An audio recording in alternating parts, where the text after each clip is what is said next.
Coming home. Mashyach. Messiah. 4. You are Yahowah. The God of reason. Painting a picture of what was and would be, God inspired Hosea to write words on a scroll which would draw his people's attention to their shepherd, who just so happened to be his son. These words are as relevant to our time as any we have yet considered. While Yah's announcement in this regard is found in the 3rd chapter of Hosea, there is a wealth of knowledge that can be gleaned along the way. So, let's pick up the story at the beginning. To show the way to the benefits of the relationship, Asher, to guide the steps along the proper path to get the most out of life, the word, Daber, the communicated testimony, of Yahowah, an accurate transliteration of the name of Eloah, God guided by his Torah, instructions regarding his Haya, existence and our Shalom, reconciliation, came to exist with, Haya, El, were directed toward, Hosea, he liberates and saves, a compound of Hu, he and Yasha, to liberate, deliver, and save, the son, Ben, of Bari, within the well, a compound of Ba, with or in and well or spring, in the days, Ba Hayam, of Uzziah, Yah prevails and strengthens, a compound of Oz, to empower and enable and Yah, Yotham, Yahowah completely perfects, a compound of Yahweh and Tam, to complete and make and be perfect, Akaz, he grasps hold, from, Akaz, to seize, and, Yakiskya, Yah repairs and strengthens, Hezekiah, a compound of Chazak, to strengthen and repair, kings, Melech, leaders and advisors, in Yehuda, Yahowah is beloved, a compound of Yah and Dowd, beloved, with represented as feminine, and in the days, Ba Hayam, of Yeroboam, quarrelsome family and contentious people, a compound of Ryb, to complain, dispute, argue, and use words contentiously, starting a controversy, and people, family, and nation, the son of Ben. Yahash, Yah's fire, a form of Yahoash, a compound of Yahowah and Esh, fire, king, Melech, governmental head and ruler, of Yisra'el, individuals who engage and endure with God, a compound of Ysh, individuals, Sarah, to engage and endure or to strive and struggle, and Hel, God. He saves Hosea 1 verse 1. By closely examining what this prophet initially scribed on his scroll, we can surmise a number of relevant insights. First, God conveyed his will for his people by choosing a man whose name, Hosea, means, he liberates and provides freedom, he rescues and delivers from harm's way, and he saves. Second, God does so through Daber, words, selecting those which, Asher, reveal the correct path to the benefits of the relationship. This not only affirms that the prime objective of these prophetic declarations is to reaffirm and reestablish that relationship in the most appropriate and beneficial manner, but also that the path to heaven is paved, described, and guided with words. It is through words that we come to know Yahowah and find our way to him. Third, God accomplishes all of this in concert with his name, Yahowah. We have, therefore, been given the opportunity to read and recite, to observe and contemplate, the word of Yahowah as Haya, it came to exist, with Hosea, he saves. That should be more than enough to garner our undivided attention. It is reason enough to translate these words as accurately and completely as possible while striving to deduce their implications as correctly as is achievable. The more we come to know and understand as a result, the better it is for us and for those who will benefit from what we have learned. For example, in this pronouncement, Yahowah is introduced similarly to the way God introduced himself to Moses and the children of Yisra'el, using both Asher and Haya. When Moses spoke to the voice pleading with him, the very God who was asking the aging shepherd to go with him to liberate his people, he said, "Now, they may ask of me, what is his name? What shall I reply to them?" Yahowah initially answered, Haya, Asher Haya, thereby revealing the proper pronunciation, actual meaning, and purpose of his name. He followed this profoundly important revelation with, "Therefore, you should say unto the children of Yisrael, Yahowah, God of your fathers, the God of Abraham, the God of Yitzchak, and the God of Jacob, has sent me unto you. This is my name forever. And this is my way of being known and remembered for all generations." Shemoth/name/Exodus 3 verse 15. This connection between the two declarations, one circa 1450 BCE and the other 750 BCE, becomes especially relevant today, particularly in the context of this prophetic book wherein Yahowah is once again leading his people back home. There are lots of ethnicities, but only one was chosen. There are lots of gods, but only one is real. Recognizing and acknowledging his name is therefore an essential first step in the right direction. Fourth, this would not be, but I, Hosea, say. As was the case with Shaul Paul, or other rabbis. When communicating through his prophets, Yahowah often speaks for himself in first person. These unfiltered revelations place those of us who study God's statements in a similar position to the prophets themselves, in that there was nothing revealed to them that isn't also made known to us. This puts the observant in a tremendously enlightening and empowering position. It is as if we were there, listening to Yahowah as he spoke through, he saves. This opportunity is clearly one which was intended, and therefore, one we'd be wise to capitalize upon. Fifth, the statements Yahowah has conveyed, and men like Hosea recorded for our benefit, are universally true throughout time. And yet for context and credibility, every word was grounded in the place, people, and period where it was revealed. With very few exceptions, this was in Yisra'el among Yehudim during the 1,000 years between Moses in 1447 BCE and Malachi in 440 BCE. In so doing, we are exposed to the reality that prophecy isn't just about predicting the future but, also, about revealing our past so that we might know how we got to this place in time. As a result, everything we need to know in the past, present, and future to approach Yahowah and engage in a relationship with him was communicated along with the means to validate the veracity of these words. Ironically, it was all conveyed on behalf of and through one ethnicity, and this ethnicity is despised by those who claim its words are the basis of their faith. Yet, if it were not for Yisra'el and Yehuda, everything that is known about God would have been unknown to Gentiles. Yehudim were not only the recipients of God's lone witness, but Jews have also been the most meticulously reliable scribes in human history, thereby preserving what their forefathers heard for our benefit. Further, if it was not for Yahowah's enduring love for his people and the plan of salvation he established for them, humanity would be eternally estranged from our Creator. Therefore, rationally speaking, ought not Yehudim be appreciated, even revered and respected, instead of abused and scorned? How is it that the religious believe that it is appropriate to hate and annihilate those God loves most of all? Right from the beginning, T'chila, at the point in time when this started and from the first, Yahowah, the proper pronunciation of YHWH, spoke, communicating, daber, verbally expressed using words to convey, peel perfect, Hawshah was put into action and became an effective communicator as a result of Yahowah's words which were spoken at these specific times, through, ba, with, in, and by, Hawshah, he liberates and saves.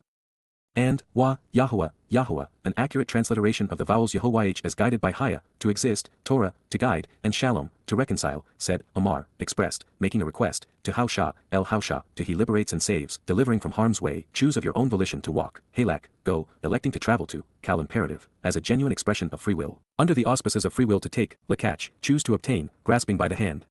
Kal imperative, as a genuine expression of volition, for yourself, La Ada, a woman, Isha, a bride, wife, and fiery female, who feigns love for money like a prostitute, Zanunim, who is a harlot and whore who profits by making men feel good.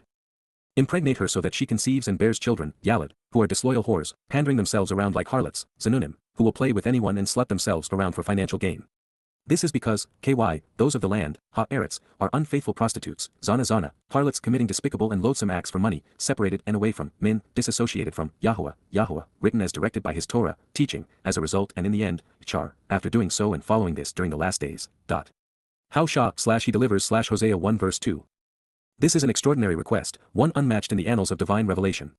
God asked his prophet to experience people the way he saw them so that he might have empathy for his plight and thus speak more effectively to Yisra'el and Yehuda. In a symbolic sense, Yahowah's chosen people, Yehudim, were his bride and they had become unfaithful, committing repugnant acts as religious whores. Worse, they were giving birth to a long succession of religious prostitutes. God wanted everyone to witness this paradigm and see it for what it was, as an example of what religion does to destroy the relationship with him. Through this metaphor of an unfaithful marriage, Yahowah was able to demonstrate why he had to divorce Yisra'el and what would have to occur for the covenant to be renewed with them. In addition, by creating a scenario whereby Hawshah would come to disdain all that was wrong with the religious behavior of his people, Yahowah has taught us another important lesson. God chooses to communicate through people who have had some experience with what he is opposing. This realization is paramount to understanding why Yahowah chose Moses, and indeed pleaded with him, and why he was asking Hawshah to endure a whorish wife. So as to not go too far astray from the upcoming prophetic pronouncement regarding Dowd, and in recognition that there is already a comprehensive review of everything Yahowah conveyed to us through Hawshah in the 8th volume of Yada Yahowah, it's prudent that we press ahead to properly establish the context behind the relevant prophecy. Continuing to speak to Yisra'el and Yehuda, Yahowah said.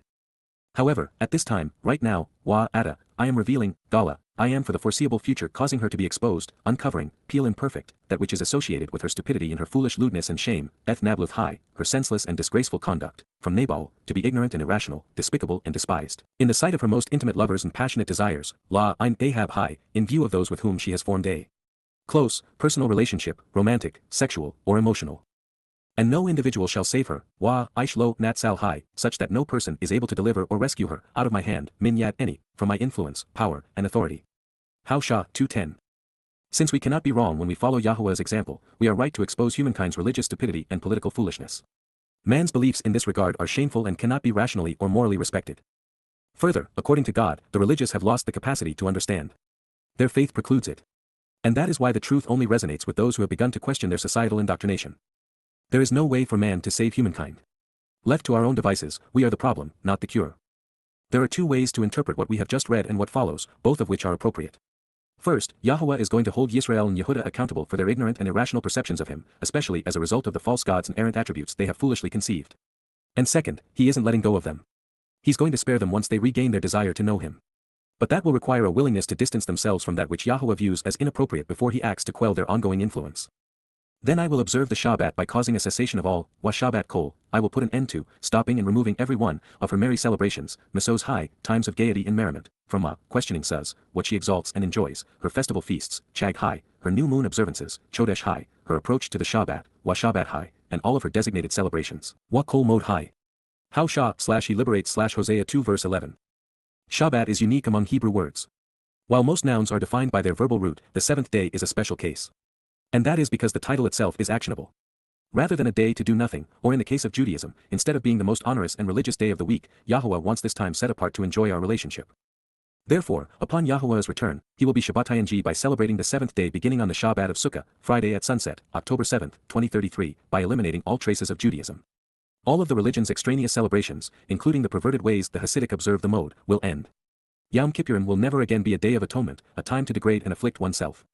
And never again will chickens be tortured by perverted Jews. The rules rabbis have imposed to make the Shabbat so burdensome and laborious will be eliminated so that the covenant's children can flourish with our Father. But let there be no mistake.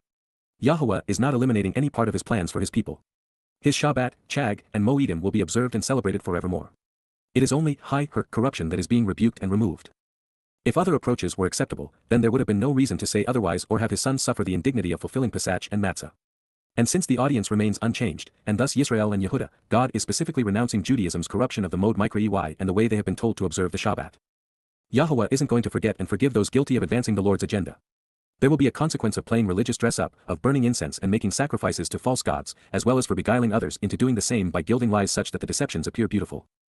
I will take an accounting of, Pekad, recount an inventory of, her days in association with, Al-Hai, Eth-Yaum, the lords, Ha-Ba'alim, those who seek to own, to control, to lord over, and to possess the citizenry, acting as if authorized to rule over others on behalf of false gods, because, Asher, she blew smoke, burned incense, and made offerings to them, Katar Lahem.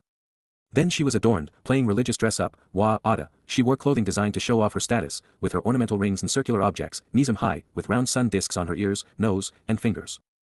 Bejeweled, Kelia, she went after, Hi Halak Achar, her lovers, pursuing her desires and illicit relationships, Ahab High.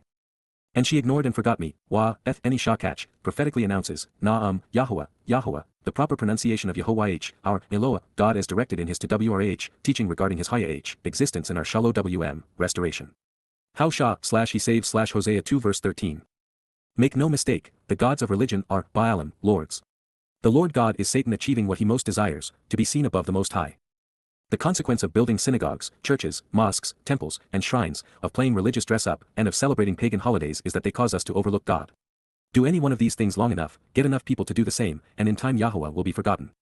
This is exactly what occurred from the time when Dowd first unified Yisra'el unto today. This ought not to be a surprise because Yahowah told us that it would happen in this way. Free will precluded the Almighty from prohibiting his people's poor choices or their propensity to entice the gullible with all manner of religious myth. God's frustration with the religiosity of his people is palpable. It is the most prevalent and repeated theme throughout the Torah and prophets. This statement is no exception.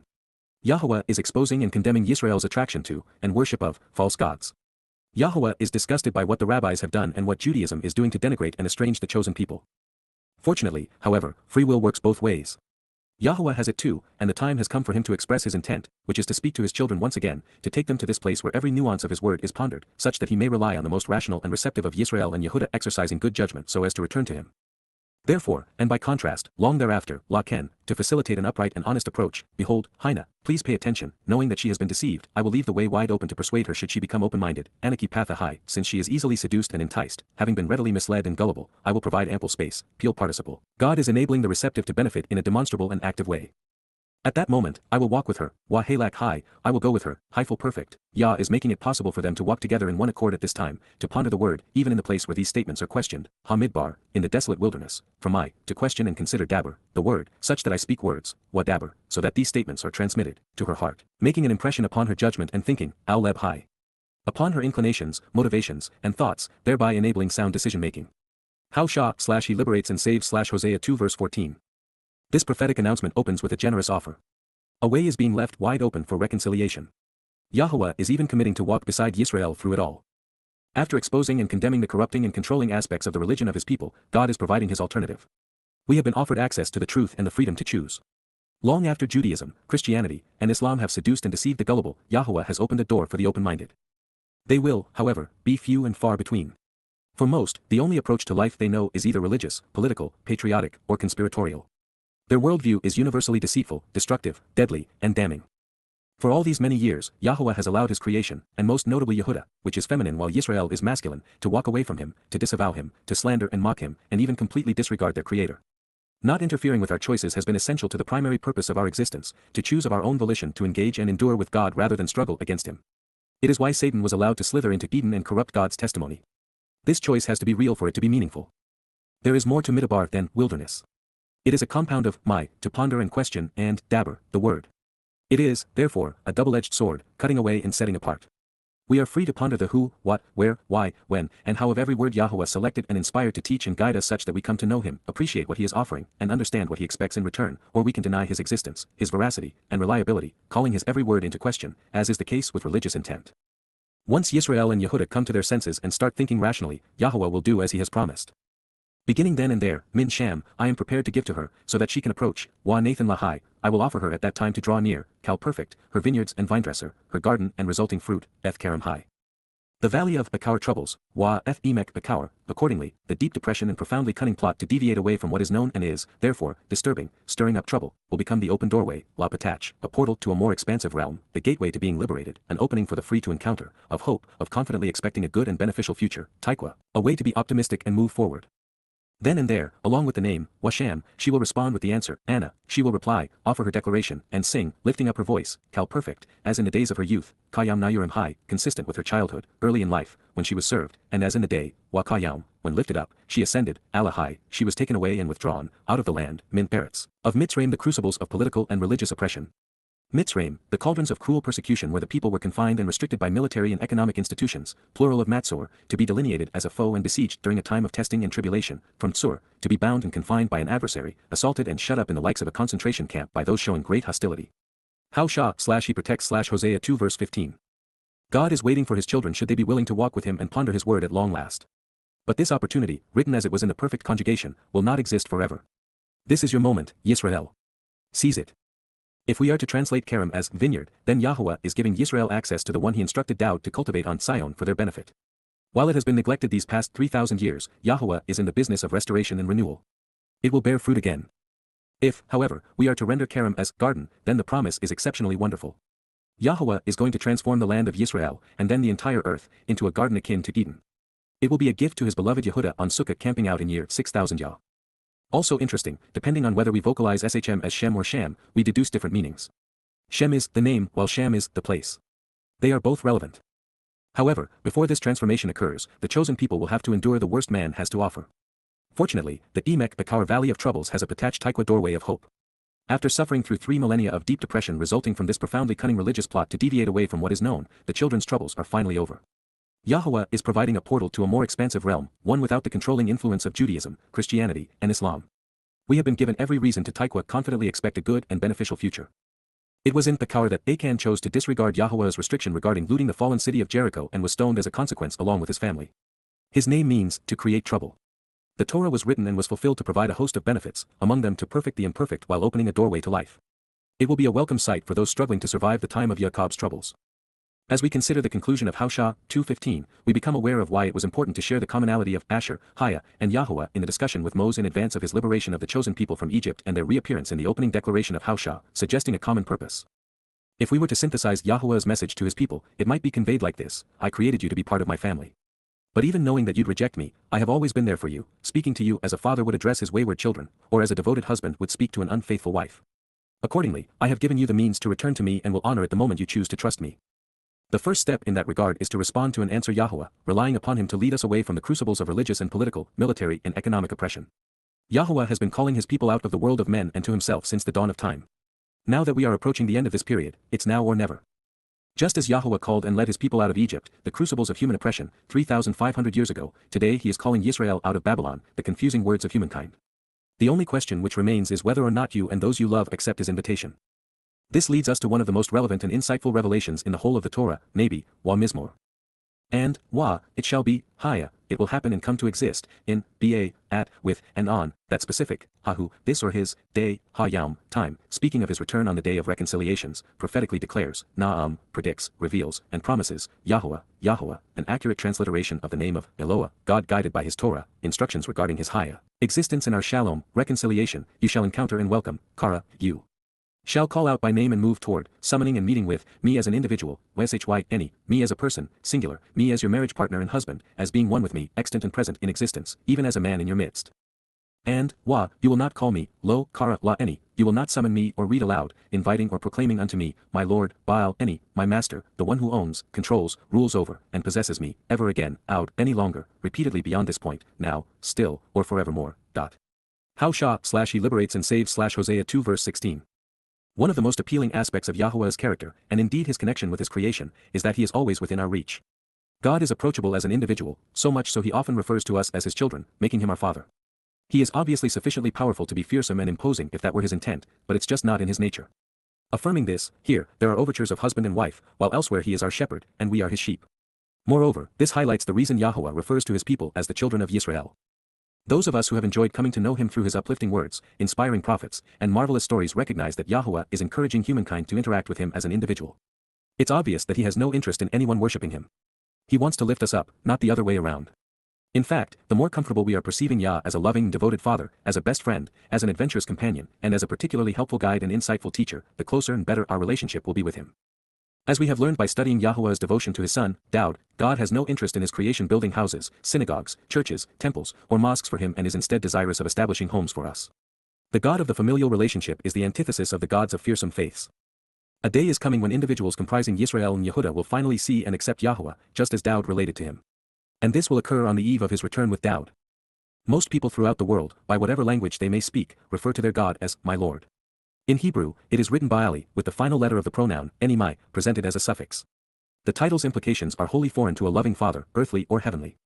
By contrast, they are exceptionally fitting and descriptive among covetous men in a political or religious setting or in the context where a serf or caste system is imposed, to rule over, to control, and to possess, in addition to acting like a lord and master. By contrast, Yahowah consistently reminds us that he wants to liberate us, freeing us from the drudgery and constraints of man. It is from the control of religious, political, military, economic, and conspiratorial schemes that we are being delivered. And so, it will be at this moment, when his people finally change and begin relating to him as he intended, that God's greatest joy will be never having to hear anyone say, my Lord, ever again.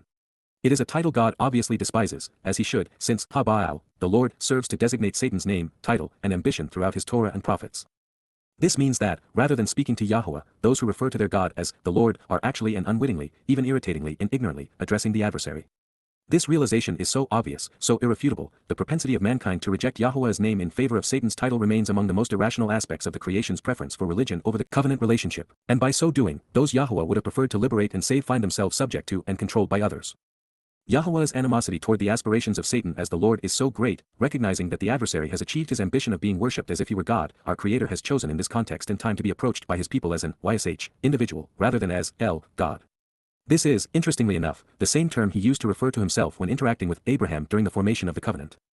If you prefer what God is offering to what man has been imposing, immediately disassociate yourself and God from religion. Approach him as an individual and by name. For I will remove, turn around and change direction, coming to me by separating me from, and with me renounce and repudiate, perfect. At this moment in time God will enable his people to accomplish this, becoming more like him, accordingly, therefore and forthwith, the names, Shem, designations and reputations, of the lords, Baalim, the masters, owners, possessors, rulers, and false gods, out of, min, from, her mouth, Pehai, her speech, her spoken words and language. And, they shall not be remembered, recalled, or mentioned, Zakar, they will not be proclaimed or be brought to mind, Nifal imperfect, the subject continually carries out and receives the impact of the verb, by, their names, Shemhem, by their designations or reputations, ever again, out, any longer, now, or forevermore. How he liberates and saves Hosea 2 verse 17. Yahowah's disdain for the title, Lord, is so overwhelming, at this moment in time he is helping his people, notably Yehudah, by assisting them in this process, as a father would his child. We know this because he shaped the meaning of sur with the hyphal stem and perfect conjugation. If you are of the opinion that Yahowah does not care what you or anyone else calls him, you are wrong. If you are of the opinion that God is the Lord, you are wrong. And when it comes to God, being wrong isn't right. Speaking of the millennial celebration of Sukkah shelters in the afterglow of the Yom Kippurim Day of Reconciliations in year 6000 Yah, our Heavenly Father tells those who have just warmed his heart. Then, I will cut, I will establish through separation, perfect, for them to approach, draw near to them with, a family-oriented covenant, berith, a familial relationship and agreement between the parties similar to a marriage, in that specific day, hayam hahu, with, in conjunction and associative with, including and experiencing, all living things, chaya, renewing and restoring life, including animals, the environment for growth, hasada, field and countryside, pasture and forest, and in harmony with, in an associative relationship and conjunction with, winged creatures, oath, that which can fly, of the spiritual realm, hashamayim, of the heavens, and creatures that move about, warimes, animals, the earth, adama, material realm. Then the bow, kashay, weapons which shoot or launch projectiles, the sword, cherub, cutting implements used in combat, and war, milchama, conflict and combat, battles and the arms to fight them, I will break and abolish, shabar, I will shatter and demolish and cause to no longer exist, from the earth, min ha-eretz, making it possible for you to lie down and rest contently, washakab high, so that you can recline and relax, securely and confidently, detach, safely with. Complete trust and reliance. How Shah/he liberates and saves Hosea 2 verse 18. Yahowah uses caret to cut in association with his Berith covenant for a number of reasons. Some are cut in while others are cut out. To be in the family, one has to cut ties with the family of man. And therefore, the covenant is about separation which leads to inclusion. Moreover, caret serves to reinforce why circumcision remains the sign of the covenant. While the Berith is caret many times, it is never replaced and there are never two. And the one time it changes, the difference is especially telling. When the covenant is renewed upon Yahowah's return, his Torah guidance will be incorporated into our lives and integrated into our souls. Now, on this occasion, there is something wonderful afoot. All living creatures are going to live in harmony as life is celebrated as it was in Eden. Personally speaking, this makes my heart sing because I enjoy the magnificence of life in all of its colors and complexities, and I am excited that it will no longer be red in tooth and claw. Reconciliation is about bringing harmony back into the relationship. This will occur in the millennium, the seventh day, the 1,000-year Sabbath that follows the time of Jacob's troubles and the restoration of Yisra'el and Yehudah. Therefore, this prophecy pertains to Dowd as the Mashyach. It complements the opening of Yeshayahu/Isaiah 11 where we are told that, as the result of a man from Ishay's/Jesse's lineage with the spirit of Yahowah resting on him, all on earth will live in peace, worry-free and free of conflict. Even the animals will get a reprieve from the weapons mankind has leveled at them. This is also suggestive of our return to the garden. And so that it will be joyous and harmonious, Yahowah confirms that he is remarrying Yisra'el. This wedding is replete with all of the trimmings. And I will become betrothed to you and you unto me, YYV2C4. I will pledge to marry you such that you become my bride, expressing our desire, Peel perfect. The bride is given the capacity to be betrothed by God at this moment in time, forever, La'alam, throughout eternity. I will become engaged for you to approach me, YYV2C4, in an honest, correct, rightful, and upright manner, Tzedek, in a way that is truthful, valid, vindicating, and right, both fair and just, through the exercise of good judgment, by making the most informed and rational decision regarding the means to resolve disputes, Mishpat, by being judgmental, from my, to consider the implications of Shabat, deciding and judging, and with unfailing kindness, genuine mercy, unrelenting favor, and loyal love, Chesed, with enduring fondness for the relationship, in addition to compassion, Rakamim, heartfelt affection. How Shah 2:19. Then I will betroth you unto me, engaging with you so that you can approach me, YYV2C4. I will show my desire for you to draw near, in a steadfast and trustworthy manner, Imuna, reliably in truth, dependably in a way that is supportive, confirming, upholding and verifiable, from Haman, to be supported and upheld by the truth, established and verified through that which is certain. And you shall Yada Yahowah know and acknowledge Yahowah, Yada Yahowah, then you will become familiar with, respect, and understand Yahowah as instructed in his Torah, teaching regarding his Haya, existence. How Shah/he liberates/Hosea 2 verse 20. Symbolically, Yisra'el is presented as God's beloved, his bride. The nation which was divorced for religious infidelity will be reconciled on Kippurim and Eris betrothed under the chuppah of Sukkah. After a long intermission, Yahowah's family will be united again. Recognizing that this exchange of vows is occurring on Sukkah shelters, it's hard to miss the wedding chuppah canopy covering. After all, a Sukkah is a covering in the form of a shelter, tent, or booth, and thus a canopy. Yahowah has written his vows for his bride. His devotion is forever. He has promised to engage such that Yisra'el is drawn to him. His approach will be honorable, and the result will be vindicating. And during this engagement, both God and his bride will be upright and truthful. And while that's nothing new for Yah, it's a different approach for Yisra'el. As always, Yahowah wants his beloved to use her best judgment, to make an informed and rational decision regarding their relationship. This is a marriage of mind and heart, sound thinking and unfailing love. Compassionate by nature, Yahowah promises to be kind, indeed, generous, affectionate, and merciful toward his returning bride. She has been through hell and is now ready for heaven. It is among the most alluring messages in the prophets. The long intermission is over. God is engaging with his people again, acknowledging that they can approach him in a steadfast and trustworthy manner and remain together forevermore. Of these receptive souls, Yahowah says, and you will know Yahowah. Having invested the past 22 years translating God's words to compose Yada Yahowah, it is reassuring to see the title chosen for these books long ago scribed within this prophecy foretelling the reconciliation of Yisra'el and Yahowah. This has been our mission. Further, there is one relationship which can rival that of parent and child, and that is husband and wife. A man's and woman's love is chosen rather than born. It can also have greater dimensions. And as husband and wife, men and women are equals, albeit with different abilities and roles, which is not the case with a father and child. We can, therefore, see in this story that Yahowah's love for his people is multidimensional, far broader, and more expressive than we may have previously understood. And more insightful still, by using the example of a loving marriage, Yahowah is telling us that he wants us to relate to one another as equals. This was written in the Peel Perfect not once but all 3 times, telling us that Yahowah is providing everything Yisra'el will need to join him in this marriage. But it also indicates that this is a once-in-a-lifetime offer that will not be extended. This is a seismic shift in Jewish thought. The idea of being on equal footing with Yahowah is wholly foreign, but when it comes to God, it is always wise to go where the words lead. And now, they are leading you to the altar, where Yahowah is asking for your hand in a marriage that will endure forever. Rabbis have said the opposite for millennia, seeking to keep men in submission and women in their place, as have imams, pastors, and priests. Their synagogues, temples, churches, and mosques are imposing for a reason. Their God is always up there, demanding to be worshipped, and never down here on his knees wanting to lift us up. Also, keep in mind that religious marriage is a peculiar thing. Among religious Jews, women are second-class citizens who, deprived of their freedom and education, are regulated to make babies and clean houses. They are told to shave their heads, wear a tent, and that they are too stupid to study the Torah, by which rabbis meant Talmud. They have so little control over their lives they cannot even get a divorce without their husband's written consent. In Islam, women have fewer rights than camels and goats. A Muslim man can marry 4 wives at a time, with the 4th position slotted for rapes, affairs, and prostitutes. Even worse, by the hundreds of millions, Muslims mutilate the vaginas of their daughters, assuring that they find no pleasure in sex, so that they warrant a higher price when sold as virgins. In Christianity, men are told to lord over their wives. Wedding vows are absurd, sex outside of marriage is condemned, and divorce is stigmatized. There is little if any correlation with the Torah's approach or guidance. To know Yahowah is to love him. And it is the truth that makes this possible. It is why we translate and contemplate the words of our God. There is an aspect of this marriage that may appear at first blush to trouble the Torah observant because, according to Yahowah's instructions, a man cannot remarry the same woman after divorcing her. But this most certainly isn't the wife Yahowah divorced earlier in Hawshah. She died long ago estranged from God by chasing after and perpetrating all manner of religious deceptions. These Yehudim and Yisraelites, 2,700 years thereafter, are completely different, transformed by the change in their attitude and approach toward Yah. During this celebration of reconciliation set to occur 10 years from this writing in 2023, Yahowah will respond to his people, replying to those who have at long last accepted his invitation. Great songs will be sung. And given God's preference, most will likely have been written by Dowd. As you read what follows, please ponder the implications of Anna at this time and in this context, and if you have not already done so, follow Yah's lead. Then it shall exist, Wahaya, it will be, Kal perfect, actually at this moment in time, in this, his specific day, Ba Hayam Hahu, I will answer, Anna, I will respond verbally, communicating my reply using words, Kal imperfect, prophetically declares, Naam, Yahowah, Yahowah. I will respond with answers, Anna, I will provide my reply in a song, testifying, Kal imperfect, actually and continually, in association with, death, the spiritual realm and heavens, Ha-Shemaim.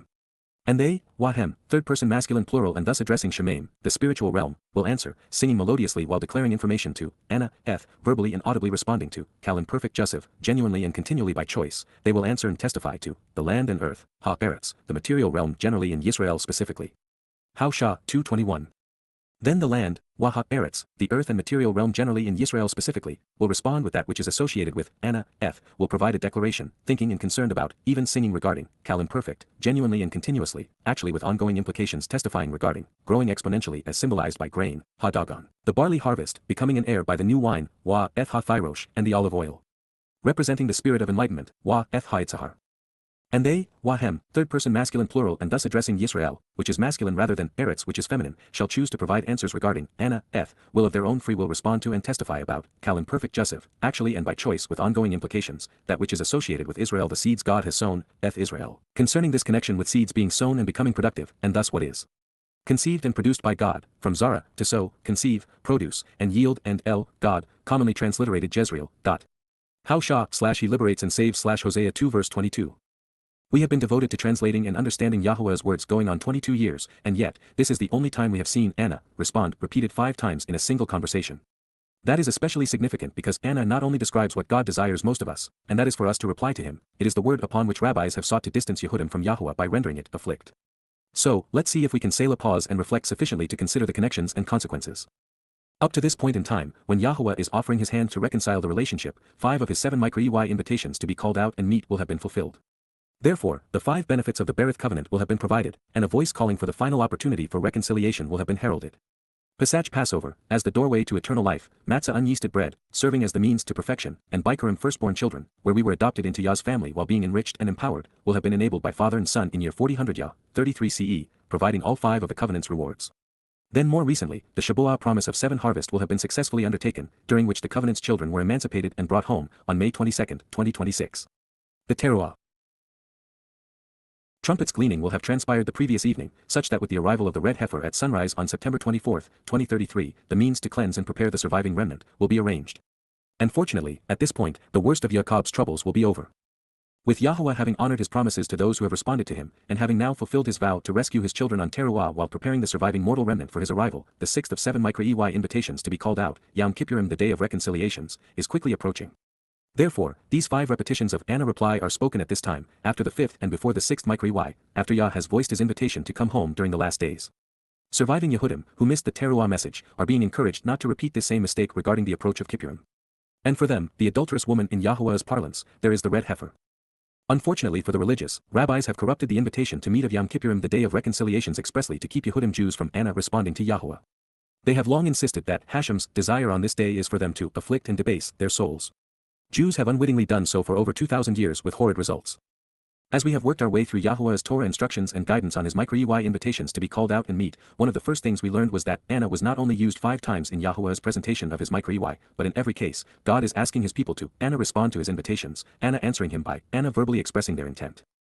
By contrast, we have discovered that the Jewish religious interpretation of Kippurim reconciliations is as a high holy day to deny oneself as opposed to answering Yahuwah's invitation to reconcile the relationship. This remains among the most errant and damaging deceptions perpetrated on God's people. Yahuwah's relationship with his family hinges upon their interpretation and response to Anna answering his invitations. Even the fact that Yah's vow was repeated 3 times is insightful because we are now on the cusp of the completion of the third and final 40-year epoch of 2,000 years. The first transpired from the time Adam was expelled from the garden in 3968 BCE to when, in year 2000 Yah, the means to our return was facilitated through Abraham and Yitzchak in 1968 BCE as the Berith covenant was confirmed on Moriah. The second essential observation of the Yahbel, where slaves are freed, debts are forgiven, and the land is returned, in year 4000 Yah saw God honoring his promises to enable the covenant's 5 benefits in 33 CE with Dowd's fulfillment of the spring Micrei, Pesach, Matzah, and Bikurim. The final Yahbel celebration in year 6000 Yah is nearing its fulfillment in 2033 with Yahuwah's return with Dowd on Kippurim, 5 days before they enable our return to the garden on Sukkot camping out with God. And in this regard, we ought to be aware that Yahuwah is about to announce the third coming of his beloved Son, the Mashyach and Melech, through what we are reading in Haushah. It is also telling that, among the 5 Anna replies in Haushah 2:21-22, 2 of the Anna responses are in Yahuwah's voice, 1 is sung from the spiritual realm, and 2 Anna replies come from the land and thus from Yisra'el. If we were to juxtapose these upon the fulfilled Micrei, Yahuwah, Anna answered his promise to Abraham to provide the sacrifices on Pesach and Matzah, making us immortal and perfect through his Son. It is the Spirit's Anna response to her Bakar on Bikurim firstborn children which certifies our adoption into God's family. Then it is our Anna reply to these first 3 Micrei invitations to be called out which enables our enrichment and empowerment and enlightenment such that we are ready to be emancipated on Shabuah, the promise of 7 and Towrah, upon which Yahuwah's plan of salvation unfolds. It is also our Anna response to Anna provide answers to all who will listen as the evening of Towrah. Trumpets becomes the morning of the following day with the sacrifice of the red heifer that the surviving Yisraelites are prepared for the arrival of Father and Son. This is a peek into our tomorrow and beyond into eternity. When we are with Yahuwah, we will sing songs in heaven and on earth, with God providing answers to every conceivable question. We'll sing songs of thanksgiving for the harvest of saved souls, symbolized by grain, for the sacrifice of the Passover lamb, symbolized by the new wine poured out for us, and to the Spirit, represented by the light that comes from olive oil, as we are forever enlightened. Our moans of anguish at Israel/Jezreel, during a time when man was prone to manufacture false gods, will be forgotten in this eternal and harmonious chorus. The etymological meaning of Jezreel can be interpreted in 2 different ways. Long ago, circa 2700 BCE, it addressed man conceiving gods and then sowing the seeds of religion which took root and grew out of the land. However, that will be reversed and now, it will be Yahuwah's seeds which will bear fruit, enabling this harvest celebration. God is promising a day in which then, I will sow, planting her seed, Zara, the seeds I have sown with her will germinate and I will have children through her, for myself, any, approaching and drawing near me, within the land and upon the earth, Eretz, in the material realm. I will have compassion for, demonstrate mercy toward, even come to love and forgive, Rekam, I will show affection, treat favorably, and absolve, Rukama no mercy, Rukama, no favors and no compassion for having been unlovable, no forgiveness or benefits to the one who is beyond pity. I will say to, Amar La, Am any not my people, Am any, not my family, you are my family, Am any Ada, you are my people. Then he shall say, Hu, Amar, you are my God, Elohim any. Haushah/he delivers/Hosea 2 verse 23. This is the reunion Yahuwah has promised. It is with Yisra'el and Yehudah. It forecloses the ignorant and irrational notion of replacement theology. This also affirms the covenant's place at the center of Yahuwah's plan. He wants us to celebrate life as his children. He wants to be our God with us living as his family. These things are achieved as a direct result of his kindness, his enduring love and mercy. All we need to do to benefit from this wonderful gift is to listen to his answers and then respond. But as a result of his people's corruption and rebellion, the time from their divorce to their return, from estrangement to reconciliation, would be considerable. Then, Yahowah, an accurate transliteration of God's personal and proper name as guided by his Torah, instruction on its Haya, existence and the role it plays in our Shalom, reconciliation, said to me, Amar, Eni, expressed in words, declaring to me, once again choose to pursue, Aud Halak, of your own volition continue to walk well beyond the expected point toward, Kal imperative, under the auspices of free will, the affection and love of, Ahab, an intimate relationship desiring, a woman, Isha, a wife or mother, who is amorous with, devoted to, and passionate about, Ahab, who loves and desires, an evil neighbor, an immoral fellow countryman, a loudmouth friend, and an undesirable companion, a wicked, no good, improper, and immoral, unethical, and irrational association, who is an unfaithful adulteress involved in religious worship, an idolatrous whore. This will simulate the way, to show what it is like for Yahowah, Yahowah, an accurate presentation of the name of Eloah, God as guided by his Torah, instructions regarding his Haya, existence, loves and desires to be with Ahab, is passionate about, the children of Yisra'el, Beth Beni Yisrael, the offspring of those who struggle and contend with the Almighty, when they turn to the presence of other, different and additional, gods, Wahem Panah El Elohim Acre, when they turn away and look to the appearance of subsequent deities, and who became lovers of compressed raisin cakes, Ahab Bashisha, Inab, and who adore forming cakes by pressing down on grapes. How he protects Hosea 3 verse 1. Loving someone who adores us in return is among life's greatest rewards. However, few things are as frustrating, indeed, depressing and debilitating as unrequited love. And this is what Yisraelites have caused Yahowah to endure for most of the past 4,000 years. Let's be clear, God has no interest in sexual relations. Therefore, he does not feel cheated when we are affectionate and amorous with another person. He has no stated preference for monogamy over polygamy. While disgusting, this is not about Abraham offering to share Sarah with kings to increase his status among men. More to the point, since Dowd is Yahowah's beloved, his preference for 18 women, rather than one, has no bearing on God's perception of Naaf adultery. God is not addressing sex but, instead, is using adultery to explain his overriding issue with his people. Yes, they were unfaithful, but it was because they have long been enamored with worshipping religious gods. This is rife with symbolism. Yahowah wanted Yisra'el to appreciate that, even though he has provided the means to reconcile the relationship, no fewer than 160 and as many as 200 generations would choose to disregard his offer. Hundreds of millions of Jews have opted to whore themselves out in the adoration of their religious sages and rabbis while others have simply worshipped their history and culture. If ever we sought vindication for our earlier recognition that the primary connotation of REA was corrupt and undesirable thinking, improper and immoral rationale, useless and troublesome citizens, we have it now. Simply rendering REA as neighbors does not work in this context. The affinity for raisin cakes points us in several interesting directions. They were religiously consumed by the Assyrians as part of their worship of Asherah, the queen of heaven and mother of God, who became known as Ishtar, from whom Easter got its name. Today this same goddess is venerated by Roman Catholic and Orthodox Christians as Mary. These round cakes are also part of their worship in the form of the round wafers handed out during the Eucharist. Further, the cakes were comprised of raisins which are shriveled and dried grapes and thus no longer capable of producing wine. Further, religious Jews celebrate Purim with raisin cakes to this day. There are 5 provocative ways to interpret what follows. They include, 1. The realization that all of the religious scum of Yisrael could be bought for 15 shekels and some grain, making her a cheap whore. 2. That there is a connection between worshipping false gods and being confused regarding the purpose of religious tithes. Or 3. That Yah is drawing our attention in this context to the 10 days between Teruah and Kippurim and 5 days between Kippurim and Sukkah. A great deal will occur in both periods, much of which has been and will be made known through Haushah. As a fourth option, up to 10 to 20% of Yehuda will be redeemed because of Yahowah's great yearning to reconcile these relationships, equating to a homer and a half of barley among vast amounts of chaff. However, the most relevant conclusion is that Belial, with Yahowah's direct involvement, will be orchestrating the grand show of fire and water following the red heifer's sacrifice on Teruah in recognition that this is the cure for the adulterous woman. It could well be all of these things and more. So, I bartered and bought her, Kara Hai, I negotiated, traded, and exchanged money to acquire her, for myself, La'eni, with 15 silver coins and as much barley as a pair of donkeys could carry, Chamesh Basar Kesef wa Chomer Eseora Litek Eseora. Haushah 3:2. So, I said unto her, Wa, Amar, El Hai, you can continue to live, Yashab, you can stay, Kalim perfect, with me for a long time, La Eni Rabim Yamim. Haushah 3:2.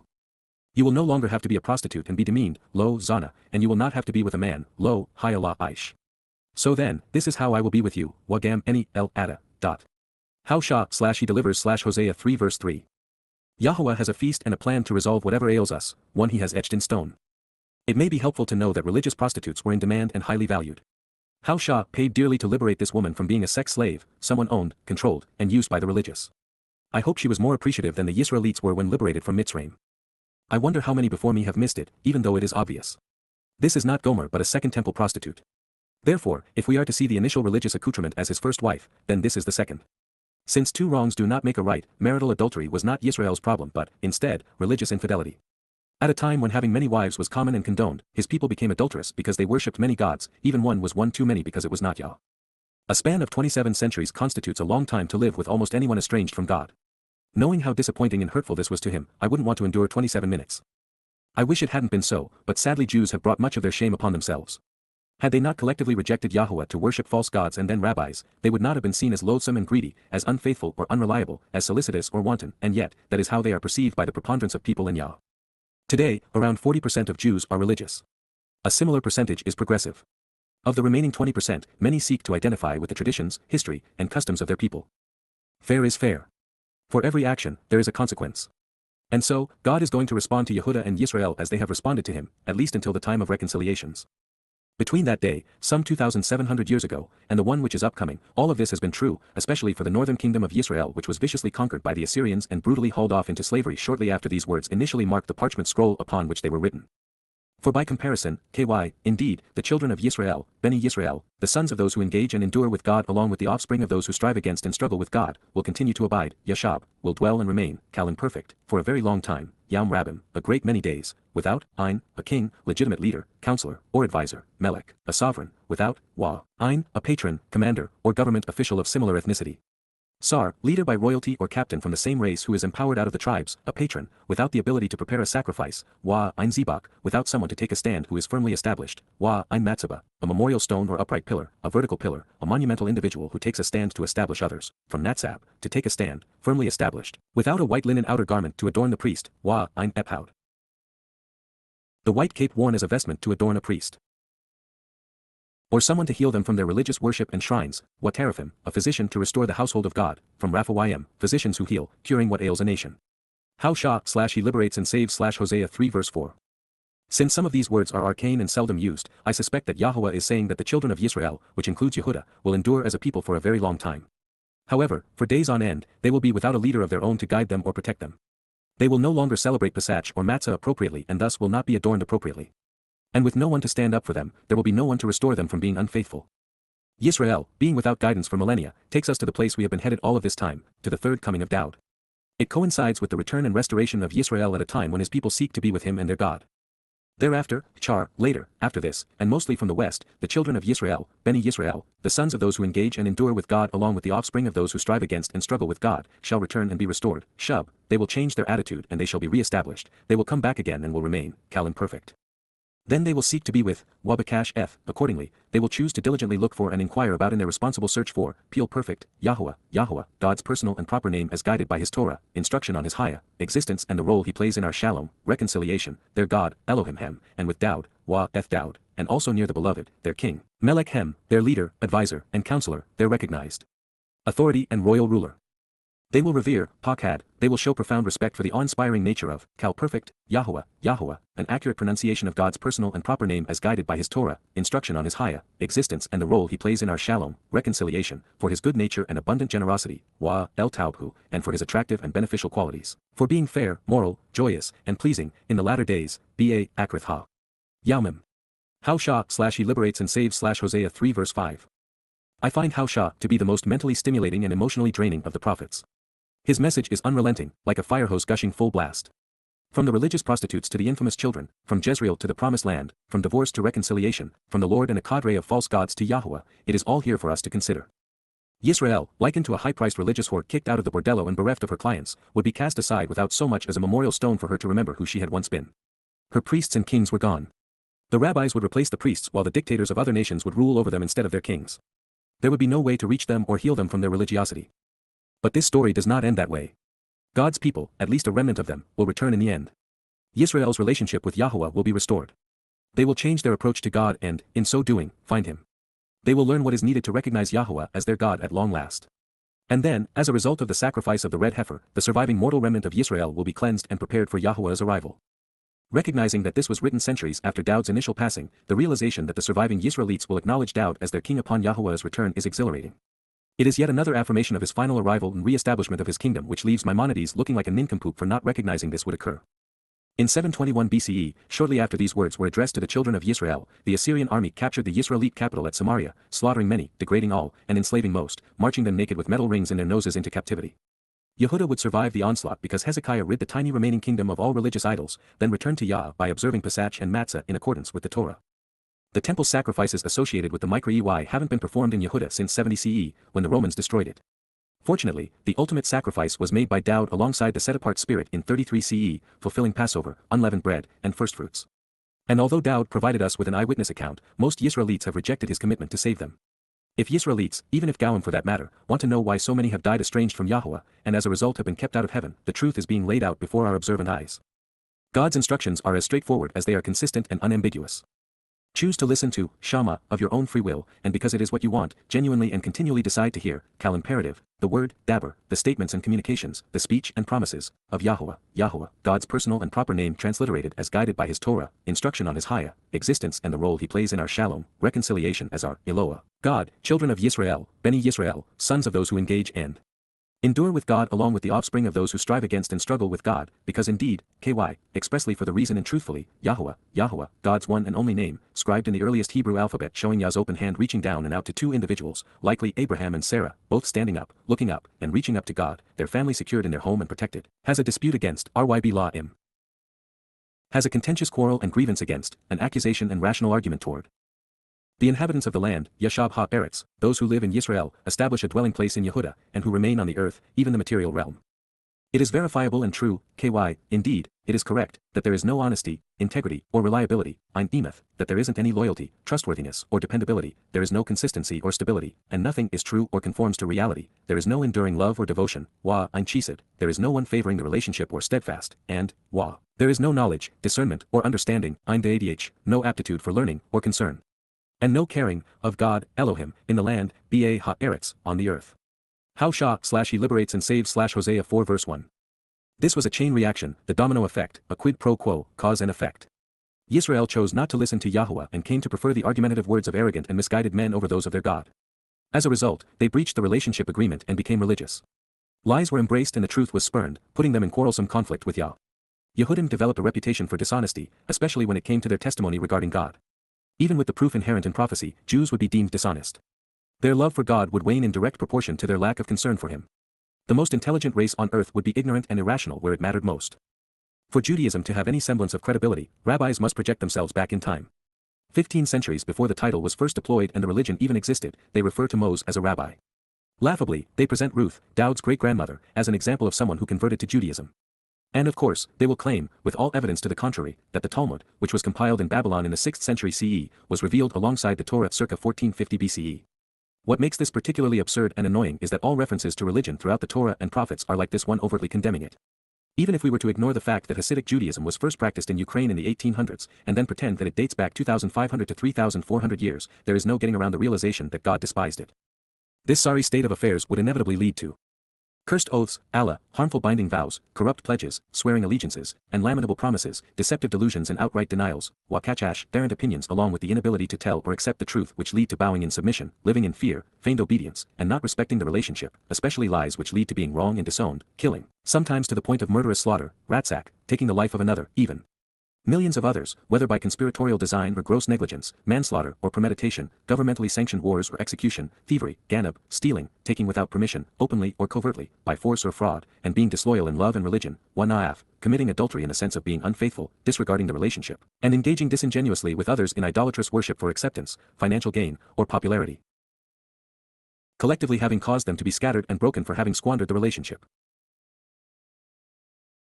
Parrots, having engendered hostility toward themselves, breaking some while destroying others, causing them to be dispersed and rebellious for having broken the bonds of association, such that, in shedding blood, a plague of bloodletting would follow, wadam ba dam naga, whereby in the taking of a life, the blood guilt would have a violent and deadly consequence and lead to a pandemic of being assaulted and traumatized.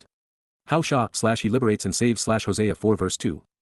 They had become their own worst enemy. The people who, more than any other, should have known better made too many lamentable promises, authored too many deceptive delusions, and killed too many people. Sure, Imperial Rome had it coming. They were ruthless and duplicitous oppressors, but killing is almost always the least appropriate way to resolve a problem. It typically makes things far worse, just as it did for Yehuda. Having lost the ability to accept or tell the truth, the leadership could no longer wield words wisely. As a consequence, the smallest of Roman provinces would endure the empire's most hellish assaults, not once but over and over again, as Imperial Rome morphed into the Roman Catholic Church and then into the Third Reich. While it would be a gross exaggeration and a disingenuous generalization, the most charitable people in the world became known as shysters, swindlers, and thieves. Those who were slaughtered by the millions were condemned as genocidal killers by those who were exterminating them, and for a crime as ridiculous as murdering their God. Jews were depicted as the most disloyal race on earth, so horrendous that God, himself, would disown them so that he could replace the Yehudim who bear his name with the Goyim he had long despised. A web of lies would be woven into a few tenuous strands of truth such that the bloodletting would be justified and grow beyond comprehension in a climate of anti-Semitism. By rejecting the conditions of the covenant and foregoing its benefits, Jews became susceptible to the ways of the Gentiles God had warned them about. For hundreds of generations, this would be true. As a result, al-Ken, therefore as a consequence, the land, ha-eretz, the earth generally in Yisra'el specifically, languishes in mourning, Abel, becomes parched and dry, grieving, saddened by the situation, and, wa, all those who dwell in it, kol yasha ba every one of those who remain and settle in her, from 4qxi, wither away for having been indecisive, wa, amal, are diminished, shriveling and pining away, weakened to the point they can barely support life, along with those living, bhaya, including those who have built homes or bases for military troops, as part of the broad and open way, sada, of the entire region, from open fields and the countryside to pastures and the mainland which is spread out, in addition to, wa, the winged beings of the spiritual realm, ba, of Hashemayim, the flying creatures of the heavens and birds of the sky, and also, wagam, as well as, the multitudes of the sea, dag hayam. Aquatic creatures in large and roaring bodies of water, from Daga, to multiply and increase, becoming powerful and many, who will be gathered together and withdrawn, fighting for survival and ceasing to exist, asap, who will be assembled for having banded together and then will be taken away, perishing. How Shah/he liberates and saves Hosea 4 verse 3. Yisra'el, and especially Jerusalem, became the place everyone wanted to conquer but where no one wanted to live. The ruthless would leave their mark, erecting shrines, churches, and mosques to their false gods as if they were trophies. The promised land would become a region through which troops marched en route to another war. And yet, for some, it became a prize to claim on behalf of their God. In this analogy, the indecisive would be the remnant of Jews who were considered neither threat nor ally by opposing armies because they stood for nothing other than to live another day. Those of the broad and open way would be Christians, while the winged creatures from the spiritual realm are likely Satan's allies, the kind of demons that possess the likes of Paul. The multitudes coming out of the sea could describe the millions of Muslims who will flood into Yisra'el during the last days to wage jihad. Having all banded together with the common goal of bludgeoning Jews, they will be dealt with accordingly by Yah. Through it all, a 27th century opportunity for reflection, for remorse and a proper response, for just a simple commitment to acknowledge and tell the truth, not a single individual, neither Jew nor Gentile, was willing to work with Yah to expose and condemn the insidious religious and political institutions that had come to plague the world. And yet, but still by contrast there is barely a response, scarcely by anyone because, not a single individual, YSHL, not one person, actually makes a practice of bringing an accusation, RYB, literally stands up in opposition to quarrel, genuinely offering a sound and contentious argument to consistently dispute the ongoing insults, taunts, and ridicule, cal imperfect, and none, not one person, chose to be judgmental, offering evidence and reason to accuse or rebuke, wa-al. Yaakov, YSH, argued, electing to prove his case, consistently engaging in reasonable and rational dialogue regarding what is right, especially pertaining to punishment and vindication, hyphal imperfect jussive. Your people, Ada, so your kin, family, and nation, are comparatively, are accordingly, insulting and contentious, RYB, in open hostility and strife and thus chided and accused, priests, Cohen, one who serves during the feasts and is a royal advisor and counselor.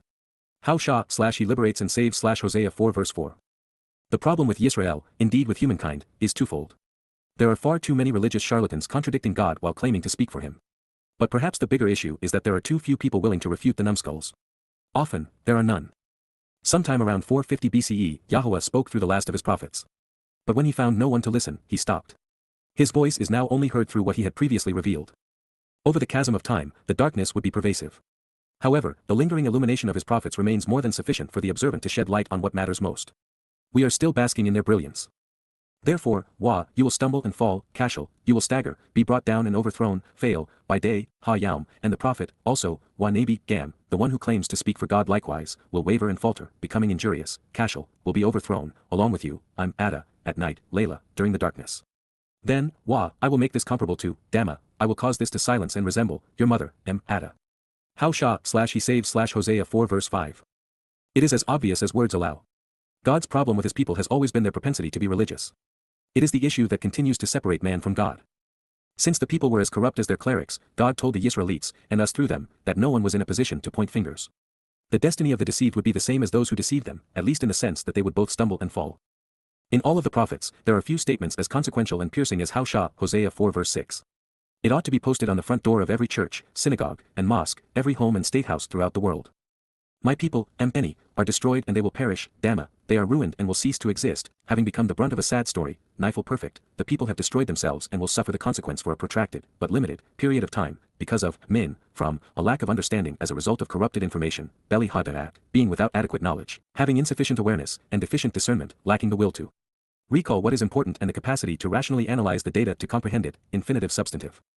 This is because, for the express reason that, you, Ada, have avoided and rejected, as, you have spurned and despised, refused and disdained, showing an aversion to, perfect, the process which leads to understanding, the knowledge required to comprehend, the information which enables discernment.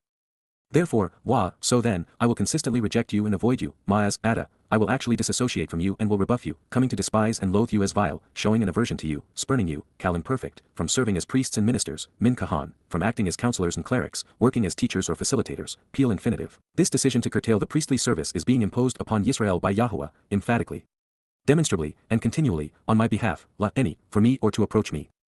And since, you have consistently ignored and forgotten, failing to remember or respond to, Shakach, you have overlooked and lost sight of the significance of, ceasing to care about, and failing to mention, imperfect, actually and continually become oblivious to, the Torah teaching and guidance of your God, Torah Elohim Ada, your God's Torah instructions and directions, your God's source of leadership and path to follow, the Almighty's education, derived from, God's signed, written, and enduring, Torah, way of treating people, Torah, giving us the means to explore, find, and choose, Yara, the source of instruction, training, supervision, and direction which flows from God, Tub, providing answers that facilitate our restoration and return, even our reply to that which is Towrah, good, pleasing, beneficial, and right, and that which causes us to be loved, to become acceptable, and to endure, Towrah, purifying and cleansing us, thereby Torah,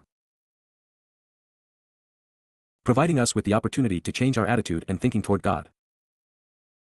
I also, any gam, will ignore and forget your children, Shaka ben, Ada, I will overlook your sons, lose sight of your children, and consider your offspring as worthless, imperfect. How he saves Hosea 4 verse 6. For religions to emerge and grow in the shadow of this declaration, the men responsible for promoting the Talmud, New Testament, and Quran had to be willfully dishonest. And given all that, since the prophecies revealed by Hosea prove divine inspiration, it is a miracle that anyone believes the religious.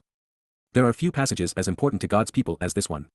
Any refers to Yisra'el, to the descendants of Abraham, Yitzhak, and Jacob.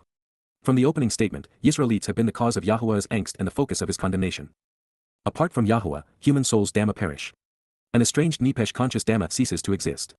This is one of the most vital lessons we can learn from God, and it is at the forefront of this declarative statement. For the thoughtless and faithful, there is neither eternal life in heaven nor everlasting punishment in hell but, instead, nothing. And while this may not register with some readers, it is essential to our understanding of Yahowah. If, instead, God had created a paradigm wherein those who were unaware of him, who were misled about him, or even who chose to reject him were eternally tormented in hell, he would be rendered unlovable and sadistic. But this religious indoctrination is not reality. Sheol hell is reserved for those who deliberately mislead others and abuse them via religion, politics, patriotism, militarism, education, culture, or conspiracy. Their punishment is not only deserved, but recompense is also the only way to be fair to those they harmed. The founders and principal catalysts for religion will all be there, along with a long list of emperors, kings, popes, pastors, imams, and rabbis. We have all been invited to enjoy eternal life in Shemaim heaven with Yahowah, even though as few as 1 in a million will accept God's offer. We avail ourselves of this opportunity by listening to Yahowah by reciting his Torah, Nabi, Mizmor, and then responding appropriately to the conditions of his berith and invitations to the YYV. Yisra'el has become so hideously misled, they have come to embody the worst of Dhamma, having become the brunt of a sad story. They have become a nightmarish parable unto themselves, the most universally maligned people in human history. We are reading about the reason Jews have become the object of so many conspiracy theories. Beli hada'at is a bad thing. Ignorance is destructive, not bliss. God's people have fallen, just as has humanity at large, because far too many lack understanding. This is due to many factors, including being inundated by the religious, political, and conspiratorial with corrupt information. Those Beli hada'at are without adequate knowledge. They have insufficient awareness to be discerning and thoughtful, which is why most believe, and the world is awash in unfounded opinions. In the case of Yisraelites, they lack the will to recall the lessons of the Torah. And without God's guidance, they have become incapable of rationally analyzing the prescriptions for living Yahowah has provided. Contrary to what the religious believe, we must think our way to God. He is not found at the end of faith's multicultural rainbow. Yahowah's Torah is comprised of teaching and guidance, instructions and directions so that we are suitably educated. But when God's dissertation on life is neglected or, worse, rejected, there is no basis for understanding. Knowledge is required before we can make the connections and associations needed to comprehend Yahowah's approach to life. We cannot distinguish between right and wrong, differentiate between good and bad, or discriminate between the teachings of God and the edicts of man without access to verifiable information and the will to exercise good judgment regarding it. Every rabbi who has claimed to serve God is lying. The same is true for every pastor and priest, every minister and theologian. Not one knows Yahowah. In fact, they have all avoided him, so he has rejected them. Yahowah designated specific individuals in well-defined roles to serve him and his people. These included the Cohen priests. All of Lowy descent were asked to educate God's people and help them understand his instructions and attend his YYV. But when the teachers forsook their education, they became useless and were discarded. With Yisraelites unwilling to listen, there would be a long intermission. There would no longer be a reason for the Cohen priests under these conditions. However, you will notice that Yahowah did not replace Cohen with rabbis. He simply rejected the priests, avoiding all contact with them, such that no one was authorized to serve. Therefore, Judaism's twisted variation of replacement theology, whereby rabbis have replaced the priests, is as irrational and inappropriate as Christianity's version, whereby Gentiles replaced Jews. Moreover, when Roman Catholics usurped the priestly title, they unwittingly demonstrated that they were not Kahan La, any ministering on God's behalf. In Judaism, the myth that rabbis draw their authority from God is as errant and deadly as the myth that their Talmud is an oral Torah with a legacy dating back to Moses. Yahowah disowned his people, disinheriting and divorcing Yisra'el, because they consistently ignored his Torah. And considering their fascination with the Talmud, had it been a second Torah, the preceding statement would cease to be true. The Torah is Yahowah's. The Talmud is rabbinical. The fate of our souls and those of our children hinges upon which of these we rely or believe. Both is not an option. Yisra'el was destroyed and Yisraelites perished, ceasing to exist, because they did not understand the difference between Yahowah's teaching and man's edicts. So, here's something to ponder: since God's people are destroyed for lack of understanding his Torah, how is faith the alternative? After all, faith is a substitute for knowledge. For those who may think that God ignoring the children of parents who have ignored his Torah guidance is harsh, I would suggest otherwise.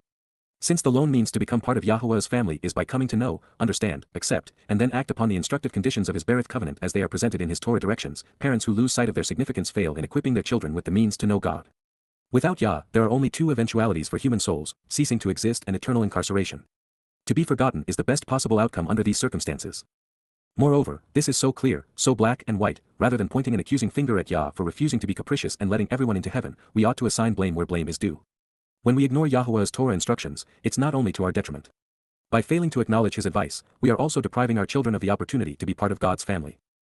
The Torah has been ignored and forgotten by mankind, replaced with the New Testament in Christianity, with the Quran in Islam, and with the Talmud in Judaism. The overwhelming preponderance of people have excluded God from their lives by failing to consider the means he provided to know him. Yahowah did not do this to us. We have done it to ourselves. The larger human institutions grow, the worse they become. It is a gang mentality played out on the scale of nations and civilizations. It is the same with principalities as it is with religions. They not only feed upon the people's willingness to acquiesce and be controlled, but the leaders of such institutions are also emboldened by the increased access to sex, power, and money. And so it is with the cleric, so it is with those he has conned. That is why Yahowah said, so as, they grew in number, and as the rabbis became more influential, Rababhem, they increased in population and became more numerous and self-exalting, so much the more, they missed the way, Chada, they were misled and went in the wrong direction, retreating from what is right and becoming too culpable, blameworthy, and offensive, perfect, to approach me, concerning me. I exchanged, I substituted, hyphal imperfect, their reputation and reward, kabod hem, their honor and respect, their status and forthcoming abundance, for, shame, kalon, dishonor and disgrace, ignominy and infamy, an exceedingly low status, engendering slander and public humiliation. How Shah/he liberates Hosea 4 verse 7. This passage presents an ironic twist. As people grow in stature, they recede from God. The more people move in one direction, the more likely it is that they are headed the wrong way. The more people strive to be influential, the more insignificant they become. Humankind has substituted transitory wealth for an eternal reward and has exchanged the illusion of power for its genuine manifestation. Our appreciation for Yahowah's prophetic testimony grows when we set what he has revealed beside the long history of human malfeasance. A recounting of the exploits of civilizations leaves the observant and moral with the realization of just how awful men and women have been. While individuals can be good or bad, and are typically both, as a group, we humans are resolutely awful. We engage in human sacrifice to appease the gods. We enslave our neighbors so that we prosper by their toil. We impose our politics and economic schemes and claim to be righteous and democratic. We rape the planet, rob it of its resources, and are murderous while pretending to be moral and peaceful. Lies are preferred over truth, control to freedom, religion to a responsible relationship with God. We establish enormous militaries and equip the killers with weapons of mass destruction. Then we are indoctrinated to praise the soldiers wielding the implements of death and believe that the least free and most destructive institutions on earth are responsible for our liberty and prosperity. We tax the productive and reward the unproductive and think that we are being progressive and compassionate. We divide people into groups based on the color of their skin and then blame others for being racist. Yada Yahowah.